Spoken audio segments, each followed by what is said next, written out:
오늘 하나님께서 우리에게 주시는 말씀은 신약성경 누가복음 9장 10절에서 17절 말씀입니다. 다 같이 일어나서 하나님의 말씀을 경청하겠습니다. 네, 하나님 말씀을 봉독하겠습니다. 사도들이 돌아와 자기들이 행한 모든 것을 예수께 여쭈니 데리시고 따로 베세다라는 고을로 떠나가셨으나 무리가 알고 따라왔거늘 예수께서 그들을 영접하사 하나님 나라의 일을 이야기하시며 병 고칠 자들은 고치시더라. 날이 저물어가매 12사도가 나와 여짜오되 무리를 보내어 두루 마을과 촌으로 가서 유하며 먹을 것을 얻게 하소서. 우리가 있는 여기는 빈 들이니이다. 예수께서 이르시되 너희가 먹을 것을 주라 하시니 여짜오되 우리에게 떡 5개와 물고기 2마리밖에 없으니 이 모든 사람을 위하여 먹을 것을 사지 아니하고서는 할 수 없사옵나이다 하니 이는 남자가 한 5,000명 되밀어라. 제자들에게 이르시되 때를 지어 한 50명씩 앉히라 하시니 제자들이 이렇게 하여 다 앉힌 후 예수께서 떡 5개와 물고기 2마리를 가지사 하늘을 우러러 축사하시고 떼어 제자들에게 주어 무리에게 나누어 주게 하시니 먹고 다 배불렀더라. 그 남은 조각을 12바구니에 거두니라. 아멘. 이것은 하나님의 말씀입니다. 아멘. 여러분 설 명절을 잘 보내셨습니까? 이번 명절은 가족들이 자유롭게 만날 수 없는 그런 상황이었지만 그래도 멀리서나마 서로를 축복하며 이렇게 명절을 잘 마무리할 수 있기를 바랍니다. 빨리 코로나19 이 상황이 끝나야 되는데 참 힘든 시기를 우리가 모두 보내고 있습니다. 그러나 여러분이 이런 어려움이 영원히 계속되지는 않을 것입니다. 곧 하나님께서 극복하게 하시고 회복될 날이 올 것입니다. 그런 희망을 품고 우리가 서로를 격려하면서 잘 버텨나갔으면 좋겠습니다. 어떤 아버지와 아들이 사막을 여행하고 있었습니다. 사막은 너무나 뜨거웠고 또 갈 길은 멀었습니다. 그 뜨거운 햇빛과 목마름을 견디다 못해서 아들이 아버지에게 이렇게 이야기합니다. 아버지, 더 이상 못 가겠어요. 목마르고 지쳐서 죽을 것 같아요. 그러자 아버지는 아들을 격려하면서 이야기합니다. 얘야, 조금만 힘을 내거라. 그래도 우리가 끝까지 가봐야 되지 않겠니? 조금만 가면 사람들이 사는 마을이 나올 거야. 아버지와 아들은 다시 걷기 시작했습니다. 아버지는 아들을 계속 다독거렸지만 아들은 마음에 힘이 절망이 빠져들고 있었습니다. 그러다가 두 사람은 길 옆에 작은 무덤을 하나 발견하게 됩니다. 이 무덤을 본 아들이 다시 또 아버지에게 말합니다. 아버지, 저 무덤 좀 보세요. 저 속에 묻힌 사람도 아마 우리처럼 지쳐서 쓰러져서 결국 죽고 저기 묻힌 거 아닐까요? 우리는 어떻게 하면 좋아요? 우리도 저 사람처럼 여기 이 사막에 묻히게 되는 것 아닐까요? 아들은 너무 낙심해서 고개를 푹 숙이며 이야기했습니다. 이제 아들은 아무 의욕도 힘도 없었습니다. 그러나 아버지는 아들의 어깨에 손을 얹으며 조용히 이야기합니다. 아니야, 아들아. 무덤이 여기에 있다는 것은 곧 희망이 있다는 거야. 여기서 멀지 않은 곳에 마을이 있을 거야. 무덤이 있다는 것은 사람들이 이 근처에 있다는 거야. 과연 두 사람은 얼마 가지 않아서 아버지의 말대로 마을을 발견할 수 있었습니다. 그렇습니다. 무덤은 죽음과 절망을 의미하는 것이 아니었습니다. 무덤은 삶과 희망을 이야기하고 있었던 것입니다.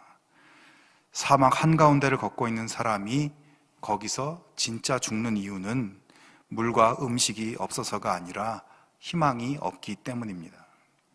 오늘 우리의 삶을 보면 답답한 것이 한두 가지가 아닙니다. 삶의 돌파구가 보이지 않습니다. 사방에 무덤만 있는 것 같습니다.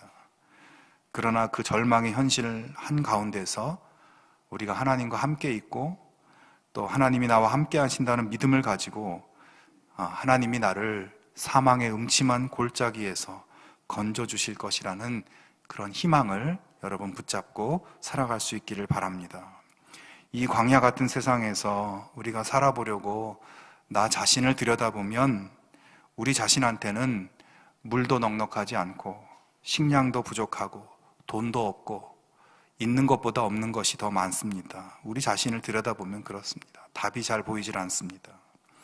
그러나 우리 눈을 들어서 우리의 도움이신 하나님을 보시기 바랍니다. 옆만 보지 말고 아래만 보지 말고 위로 하나님을 보시기 바랍니다. 나의 도움이 어디서 올까? 나의 도움이 천지를 지으신 여호와에게서로다. 여러분, 이 고백이 우리 모두의 고백이 될 수 있기를 바랍니다. 머지않아 이 어둠의 터널이 끝날 것입니다. 오늘 본문 말씀은 예수님께서 떡 5개와 물고기 2마리로 5,000명을 먹이시는 기적 사건을 보여줍니다. 당시 예수님이 가시는 곳마다 많은 사람들이 예수님을 따라다녔죠. 예수님의 말씀도 듣고 병 고침을 받기 위해서 그렇게 따라다녔는데 그 예수님 따라다니던 수많은 사람들은 대부분 희망이 없는, 하루 벌어서 하루 먹고 사는, 겨우겨우 그렇게 연명해가는 아주 가난한 사람들이었습니다. 오늘 본문에 등장하는 사람들도 바로 그런 사람들이었어요. 예수님을 따라와서 말씀도 듣고 병 고침을 받고 그러다가 이제 하루 종일 예수님 옆에 있다가, 예수님 말씀 듣고 그렇게 있다가 하루 종일 밥도 먹지 못하고 그렇게 날이 저물어 가고 있었습니다.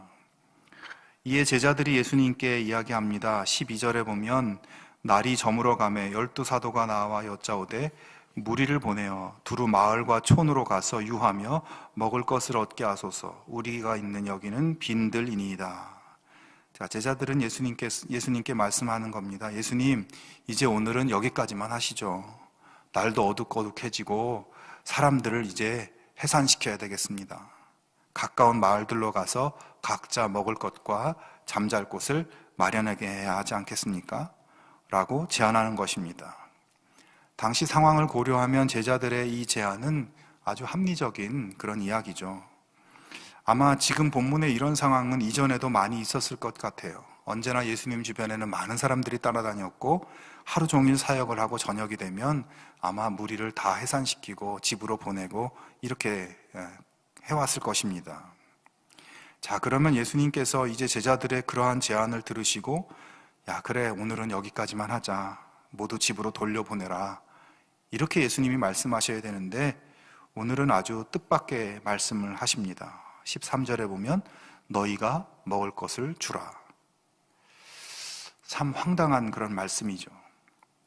하루 종일 말씀을 가르치고 병도 고쳐주고 했으면 됐지, 이 사람들 밥까지 해결해 준다는 것은 말이 안 돼 보입니다. 그리고 지금 모여있는 사람들을 대충 세어보니까 남자만 5,000명이었어요. 남자만 5,000명이니까 전체 인원은 적어도 10,000명에서 20,000명까지 볼 수 있는 사람들이 모여있는 것입니다. 이 많은 사람들을 먹이기 위해서는 당시 돈으로 200데나리온이 필요했다고 이야기합니다. 우리 돈으로 하면 한 2,000만 원 정도 되는 돈이에요. 예수님의 제자들에게 당연히 그렇게 큰 돈이 없었겠죠. 예수님과 제자들도 겨우겨우 하루하루 연명해가는 중이었습니다. 그리고 설사 그런 돈이 있다고 해도 10,000명분의 빵을 지금 어디서 구합니까? 미리 예약해 놓은 것도 아니고 어디 가서 그 많은 양의 음식을 구한단 말입니까? 지금 이 사람들에게 먹을 것을 해결해 주는 것은 굳이 하지 않아도 되는 일입니다. 그리고 사람들이 먹을 것을 달라고 요청하고 있는 것도 아니에요. 게다가 물리적으로, 상황적으로 음식을 구할래야 구할 수도 없는 상황입니다. 모든 것이 불가능한 상황이죠. 아마 지금 제자들에게는 이제 이 무리들이 다 가고 나면, 다 보내고 나면 예수님을 모시고 자기들끼리 모여서 준비해 놓은 음식으로 저녁을 때우려고 했을 거예요. 그게 아마 떡 5개와 물고기 2마리이지 않았을까 생각이 됩니다. 제자들은 다시 이야기합니다. 주님, 우리에게는 떡 5개와 물고기 2마리밖에 없습니다. 이 모든 사람들을 우리가 먹인다는 것은 불가능합니다. 이 사람들을 그냥 보내야 됩니다. 빨리 해산시켜야 됩니다. 여러분의 생각은 어떻습니까? 제자들의 제안이 맞습니까? 예수님의 지시가 맞습니까? 근데 여러분, 예수님께서 하신 이 말씀, 너희가 먹을 것을 주라, 이 말씀의 원어를 보면 이 말씀에 강조법이 쓰였어요. 바로 너희가 먹을 것을 주라, 이 세 어휘에서 너희가라는 말을 예수님이 강조해서 이야기했습니다. 그러니까 사람들을 마을로 내려보내자고 제안하는 제자들에게 아니야, 그러지 말고 너희가, 바로 너희가 먹을 것을 줘야 돼. 너희들이 책임지고 너희들이 해결해야 돼 라고 말씀하고 있는 것입니다. 자, 그런데 여러분, 예수님께서 하루 종일 굶은 이 수천 명의 무리들이 너무 불쌍하게 여겨져서 그들의 먹을 것까지도 내가 해결해 줘야 되겠다라고 생각하셨으면 그냥 예수님이 직접 먹을 것을 제공해 주면 되지 않겠습니까? 그 옛날 모세 때처럼 하늘에서 만나가 내리게 하든지 메추라기 떼를 예수님이 불러오시든지 하면 되지 않겠습니까? 그러나 주님은 제자들에게 도전하고 있는 거예요. 너희가 줘라. 왜 그랬을까요? 왜 예수님은 이 제자들에게 그렇게 이야기하셨을까요? 예수님은 이 사람들을 이제 제자들이 책임져 주길 바랬던 거예요. 이제는 제자들이 예수님 사역의 구경꾼이 아니라 제자들이 예수님의 사역을 직접 행할 수 있기를 예수님 원하신 것입니다. 제자들도 예수님처럼 이 무리들에 대해서 불쌍히 여기는 마음을 가지고 그들을 책임질 줄 아는 자세를 원했던 것이에요.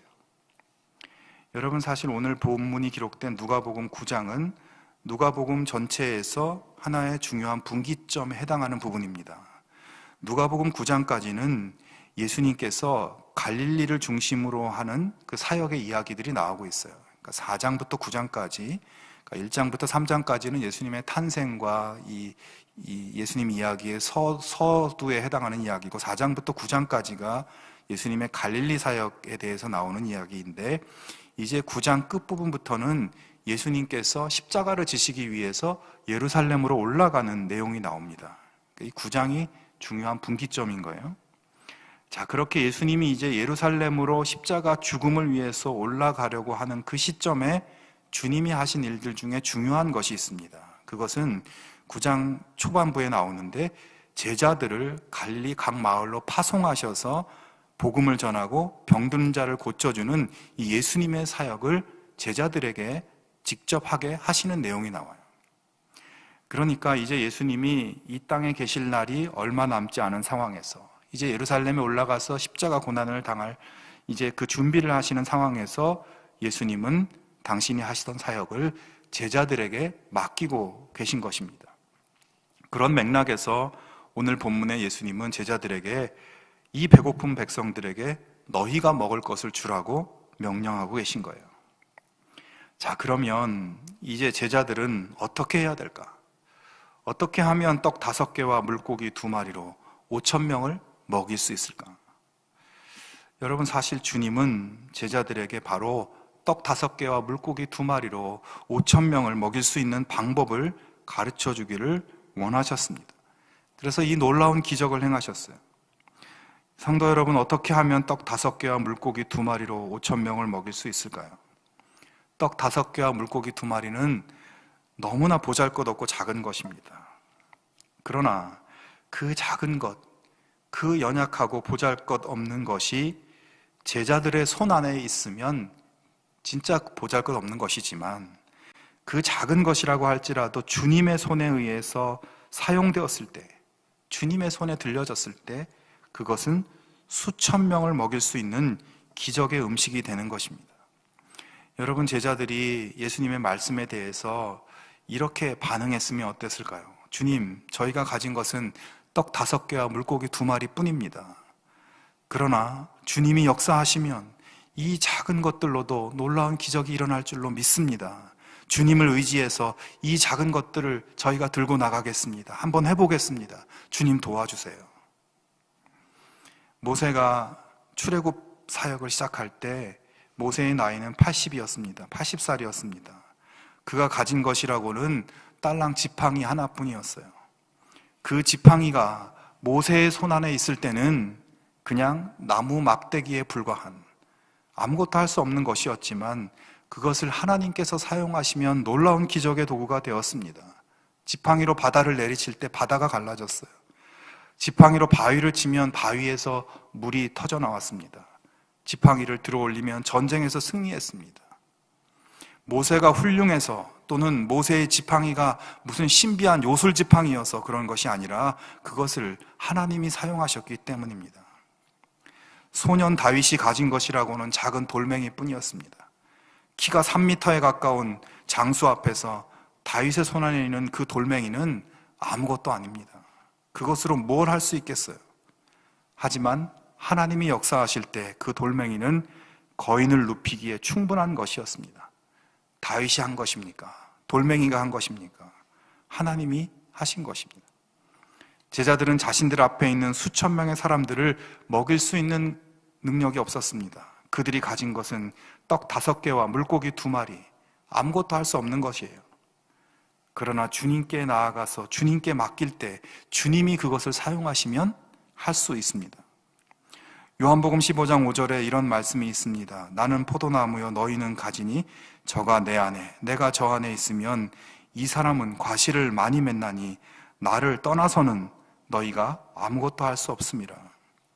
자, 주님 안에 있으면 과실을 많이 맺을 수 있다. 그러나 주님을 떠나서는 아무것도 할 수 없다.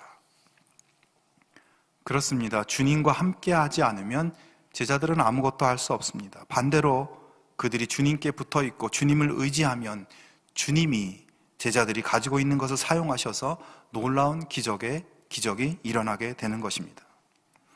성도 여러분, 우리가 우리 안에 있는 자원으로 할 수 있는 것이 무엇이 있습니까?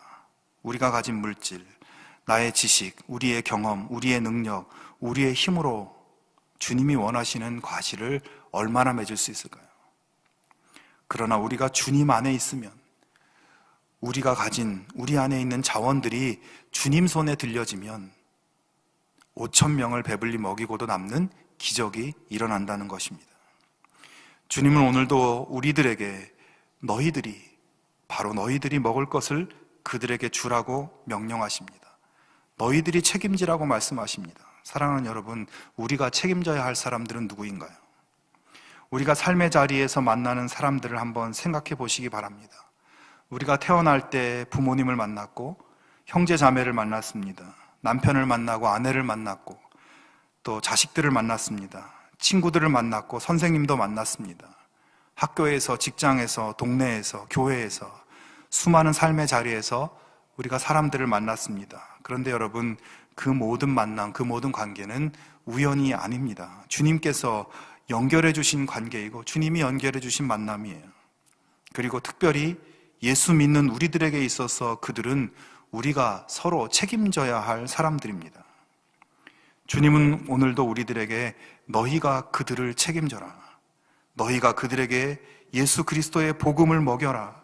예수님의 생명의 양식을 먹여주라고 말씀하십니다. 나 하나 먹고 살기도 바쁘고 나 하나 신앙생활하기도 버거우니 당신들이 알아서 하세요가 아니라 너희가 주라고 말씀하십니다. 특별히 저 악한 세상 속에서 생명의 복음을 듣지 못하고 믿지 못하고 쾌락과 이기적인 욕심과 음란과 죄악의 세상 속에서 헤매는 사람들, 염려와 갈증과 고통 속에서 신음하는 사람들에게 생명의 떡을 너희가 주라고 말씀합니다. 그렇게 우리에게 주라고 하시는 주님 앞에, 우리가 책임져야 한다고 하시는 주님 앞에 우리는 주님, 저희들이 가진 것은 이것밖에 없습니다. 제 능력은 이것밖에 안 됩니다.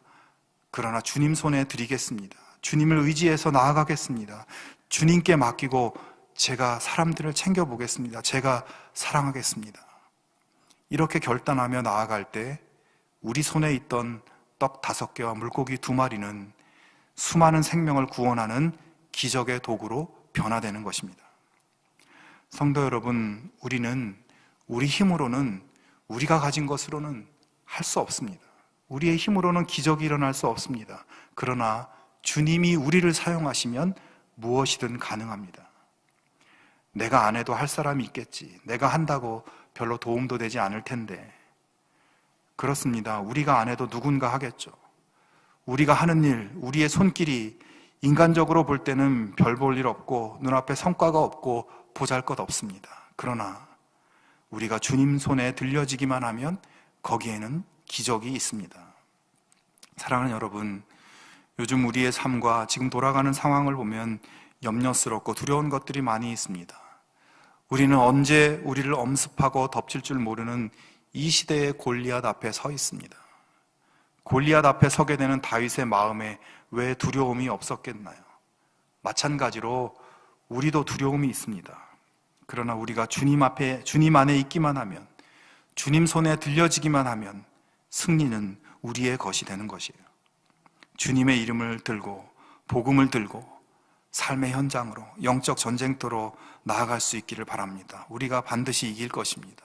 기적이 일어날 것입니다. 우리 모두가 겸손히 그리고 신실하게 주님 앞에 나아가서 주님을 의지함으로 왕이신 예수님의 잔치에서 양손 가득 음식을 실현하는, 기적을 퍼나르는 주님의 제자들이 될 수 있기를 주님의 이름으로 축원합니다. 예수님께서는 제자들이 가지고 있는 떡과 물고기, 그 작은 음식을 들고 하나님께 감사 기도를 드리시고 그것을 떼어 제자들에게 나누어 주십니다.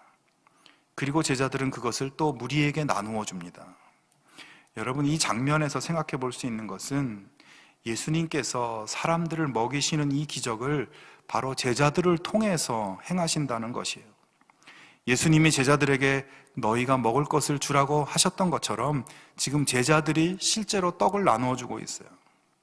앞에서 말씀드렸듯이 예수님께서는 그 옛날 모세 때처럼 하늘에서 만나를 내리실 수도 있으세요. 예수님은 메추라기 떼를 불러와서 이 사람들에게 먹일 수도 있으세요. 그렇지만 주님은 제자들을 보내시고 제자들의 손을 통해 나누어 주고 계십니다. 여러분, 오늘의 세상에 희망이 잘 보이지 않습니다. 그러나 주님은 바로 우리를 희망의 빛으로, 희망의 일꾼으로 우리의 가정과 직장에, 삶의 현장에, 세상 가운데 우리를 보내십니다. 그곳에서 주님의 사역을 우리를 통해 펼치시기를 원하십니다. 모든 사람들이 무덤가에 앉아 울고 있을 때 우리를 통해서 복음의 희망, 생명의 희망을 전하게 하십니다. 사실 우리는 아무것도 할 수 없어요. 우리가 가진 것은 너무 작아요. 그러나 주님을 의지해서 주님의 사역을 통하여 놀라운 열매를 맺을 수 있다는 것을 기억하시고 믿으실 수 있기를 바랍니다. 이것이 주님의 계획이고 우리를 향하신 뜻입니다. 사랑하는 여러분, 주님은 오늘도 우리 손에 들려있는 그 작은 것으로 기적을 베푸십니다. 우리를 통해 일하십니다.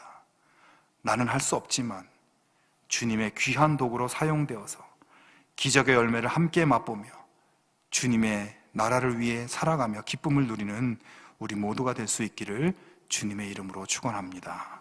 함께 기도하겠습니다. 하나님 아버지, 감사합니다. 작고 연약한 저희들을 사용하셔서 이 절망과 어둠 속에 있는 사람들에게 생명의 희망을 전하기를 원하시는 주님의 그 마음을 우리가 헤아릴 수 있게 하시고 우리가 사용되는 것을 기쁨으로 여기게 하시고 우리 안에 있는 작은 것을 주님께 드려서 또 주님을 의지하고 나아감으로 하나님의 놀라운 기적의 도구로 사용되는 우리들의 삶이 될 수 있도록 도와주시옵소서. 우리 주변에 있는 많은 사람들을 우리가 책임져야 될 사람, 주님께서 맡겨주신 사람으로 여기고 그들을 사랑하며 예수님처럼 그들을 불쌍히 여기고 주님께서 열어가시는 놀라운 기적들로 그들을 먹이고 하나님의 나라를 더욱 확장시켜 나가는 저희들의 삶이 될 수 있도록 은혜를 더하여 주시옵소서. 이번 한 주간도 기적의 도구로 사용되는 우리의 삶이 되게 하여 주시옵소서. 예수님의 이름으로 기도하옵나이다. 아멘.